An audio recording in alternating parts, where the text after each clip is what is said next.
Hello dear students, welcome back to my YouTube channel. So चलिए बेटा, इस video के अंदर हम लोग बात करेंगे कि आपने थर्ड यूनिट के अंदर कौन से टॉपिक्स करने हैं और कौन से टॉपिक आपके रिड्यूस्ड सिलेबस का पार्ट है। सो सिर्फ और सिर्फ थर्ड यूनिट की ही बात करेंगे।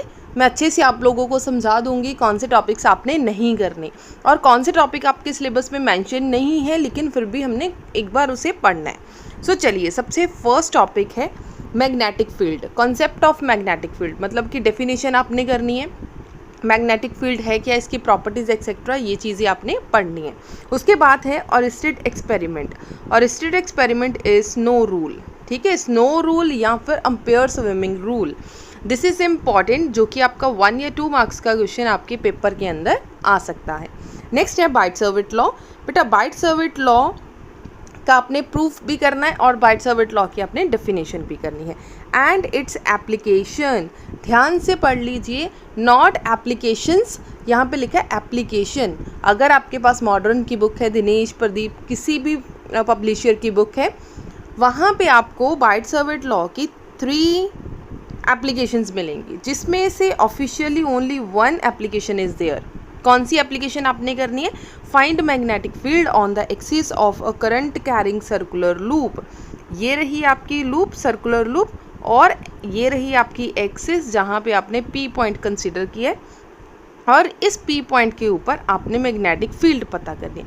मतलब ये वाला आर्टिकल ऑफिशियली आपके जो सिलेबस का एक पार्ट है। क्लियर हो गया? And this is the most important question, most important है, आर्टिकल पेपर में आने के चांसेस बहुत ज़्यादा हैं। अगर कोई सीबीएसई वाला बच्चा ये वीडियो देख रहा है तो सीबीएसई में भी बेटा डिट्टो सेम सिलेबस है, सेम आर्टिकल्स हैं। जो रिड्यूस सिलेबस सीबीएसई का लास्ट ईयर था, सेम सिलेबस पीएसईबी ने इस साल पीएसईबी को प्रोवाइड किया है, आप लोगों को, पंजाब बोर्ड के स्टूडेंट्स को प्रोवाइड किया है, ठीक है। सो ये एक्सियल लाइन वाला जो आर्टिकल है ये सीबीएसई में भी मोस्ट इम्पॉर्टेंट है और पंजाब बोर्ड में भी मोस्ट इम्पॉर्टेंट है। इसके अलावा आपने जो रिस्क कवर करना है अपना, बाइट सर्विट लॉ का एक फर्स्ट एप्लीकेशन है जिसके अंदर आपने सेंटर में जो मैग्नेटिक फील्ड पता करनी है यहाँ पे, ठीक है। सो ये एक सिंपल सा आर्टिकल है, आपने सिर्फ रिस्क कवर करने के लिए ये फर्स्ट एप्लीकेशन है, ये फर्स्ट एप्लीकेशन आपने करनी है।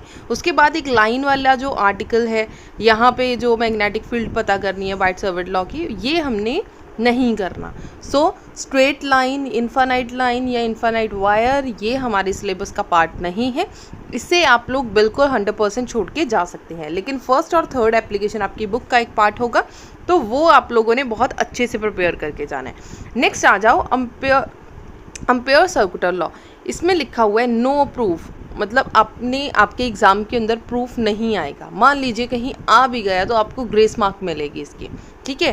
तो अदरवाइज अम्पेयर सर्कुलर लॉ का जो प्रूफ है नहीं आएगा, सिर्फ आपने डेफिनेशन करनी है, ठीक है जी।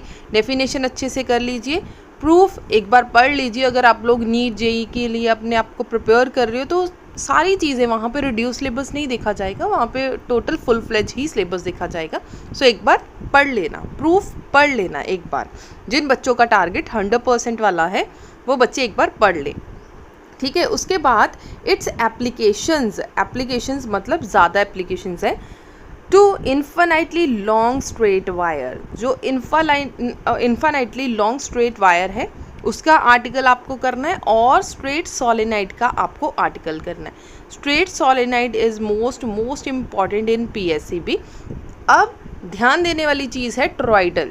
यहाँ पे जो एक आर्टिकल था टॉरॉइडल सोलेनाइड, वो अब सिलेबस में नहीं है। टॉरॉइडल सोलेनाइड आपने नहीं करना। अम्पेयर सर्कुलर लॉ की भी बेटा 3 एप्लीकेशन आपको हर एक बुक के अंदर मिल जाएगी। थर्ड एप्लीकेशन है टॉरॉइडल वाली एप्लीकेशन आपने नहीं करनी। नेक्स्ट है force on moving charge in a uniform magnetic field and electric field. Moving magnetic field के अंदर आपने फोर्स पता करना है और इलेक्ट्रिक फील्ड के अंदर आपने फोर्स पता करना है। ये इम्पॉर्टेंट है। इलेक्ट्रिक फील्ड काफ़ी बार आया हुआ है पंजाब बोर्ड के अंदर। Motion in a magnetic field, magnetic field के अंदर जो मोशन होगा किसी चार्ज पार्टिकल का वो कैसा है, ये करना है। अब इसमें एक मोस्ट इम्पॉर्टेंट चीज़ है साइक्लोट्रॉन। साइक्लोट्रॉन अब आपके सिलेबस का पार्ट नहीं है। सो साइक्लोट्रॉन और इसके न्यूमेरिकल्स आपने नहीं करने क्योंकि सिलेबस का पार्ट नहीं है। This is the reduce syllabus, ठीक है। So this is the part of a reduce syllabus. So जो चीज़ें रिड्यूस सिलेबस के अंदर हैं वो चीज़ें हमने नहीं करनी। Otherwise cyclotron most most most important था पंजाब बोर्ड के अंदर। सो अभी ये सिलेबस का पार्ट नहीं है, ठीक है जी। सो बेटा साइक्लोट्रॉन के जो फॉर्मूलेज हैं ना, same motion in a magnetic field के फॉर्मूले ऑलमोस्ट सेम है। That is why I think उन्होंने साइक्लोट्रॉन को रिड्यूस सिलेबस में डाल दिया, क्योंकि उसके सेम फार्मूलाज उसके पहले वाले आर्टिकल में आपको मिल जाएंगे जिसमें आप हेलिकल पाथ एक्सेट्रा सॉल्व करेंगे, ठीक है। सो रेडियस निकालना, वेलोसिटी निकालना, R is equals to M V square over cube, M V over QB, ये वाले जो फॉर्मूलेज हैं ये आपने करने हैं और इसके न्यूमेरिकल्स मोस्ट इंपॉर्टेंट है। आपने न्यूमेरिकल्स अच्छे से प्रिपेयर करने हैं। नेक्स्ट आ जाओ, force on a current carrying conductor in a uniform magnetic field. So force पता करना है करंट कैरिंग कंडक्टर, मतलब ये वाला जो आर्टिकल है, force between two parallel current carrying conductor, ठीक है। दो पैरेलल कैरिंग कंडक्टर ले लिया, देन इस पे फोर्स इनवर्ड लगेगी, ठीक है, मैग्नेटिक फील्ड ऐसे लगेगी। सो ये वाला आर्टिकल ये थोड़ा लेस इम्पॉर्टेंट आर्टिकल है, लेकिन इसके न्यूमेरिकल्स भी आप हल्के फुल्के देख कर जाओगे।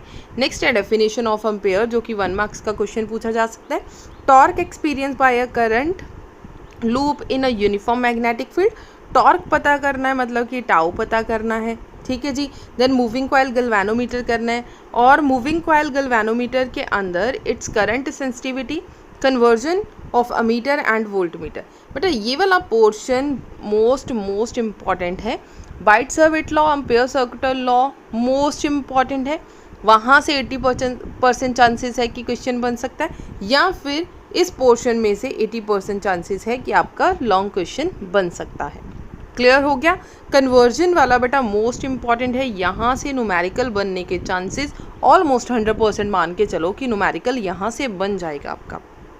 चलिए, current loop as a magnetic dipole and its magnetic dipole moment.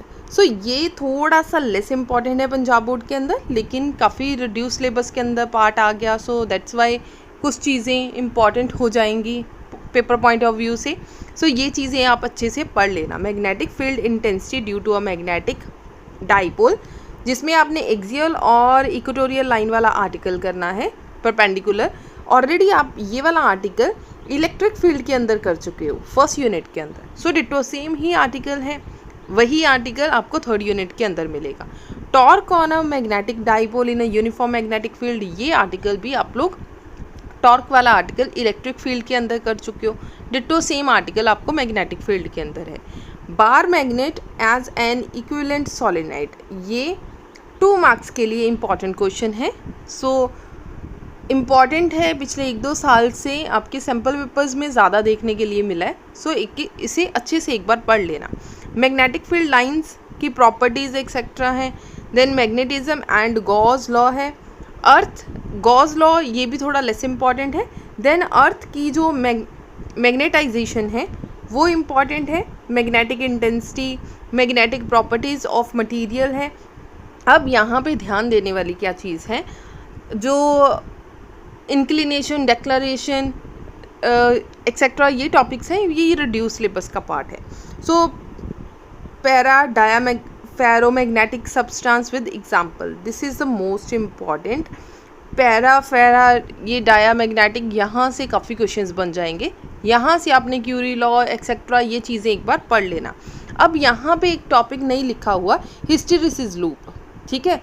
यहाँ से भी काफ़ी क्वेश्चंस बनते थे कि रिटेंटिविटी क्या है, कोरेसिविटी क्या है। सो चाहे इसे थ्योरेटिकली बहुत ज़्यादा डिटेल में मत करना, लेकिन MCQs की फॉर्म में से ज़रूर पढ़ लेना एक बार, ठीक है जी। सो आई होप आपके सारे डाउट्स क्लियर हो गए होंगे थर्ड यूनिट को लेकर। काफ़ी बच्चों के कमेंट्स आ रहे थे कि थर्ड यूनिट के बारे में बता दीजिए, कौन से टॉपिक्स करने हैं, कौन से टॉपिक्स नहीं करने। अगर वीडियो देखने के बाद भी आपको कोई भी डाउट हो तो प्लीज़ कमेंट सेक्शन में आप लोग पूछ सकते हो। Thank you so much.